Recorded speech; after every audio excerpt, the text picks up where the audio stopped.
Ya pili ni mambo ya usalama, na kama katibu mkuu ambaye anashughulikia mambo ya usalama, ya kwanza ni kuhimiza viongozi wa hapa ili washirikiane na wenzao kutoka makaunti jirani ili tukue na hali ya usalama nzuri kwa wananchi, ili maisha na biashara na mambo ya elimu iendelee vilivyo.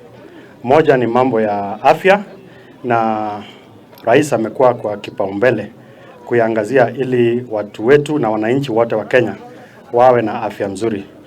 Juzi kuna miswada 3 zimepitishwa bunge ili kushughulikia mambo hii, na ugonjwa ya kalaza ni moja yao, inatakikana tuishughulikie at the primary level, the primary healthcare service. Pia nimefurahia kwa watu kuja kwa wingi sana hapa Kacheliba kusherekea hawa watu wetu wa DNDi ambao wamekuwa wa msaada sana kwa kaunti hii kwa kuweza kusaidia sisi kwa matibabu ya magonjwa ambayo yamesaulika kama vile kalasa, na wamekuwa kaunti hii kwa muda mrefu, na hii mbio ni kusherekea hawa na pia kuleta sisi pamoja, kama vile pia amesema, kusherekea mambo ya amani ambaye tumeweza kushuhudia katika sehemu hii, hasa sehemu hii ya Kacheliba, na sisi kujumuika pamoja ni kuashiria ile umoja wa taifa letu. Happy to celebrate this very August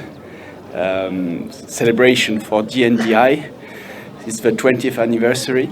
They've been doing a fantastic job in curbing neglected disease and offering treatment for the people of West Pokot, but also largely in people in rural areas. So as France, we stand by DNDi, we stand by the local government of West Pokot, by the government of Kenya.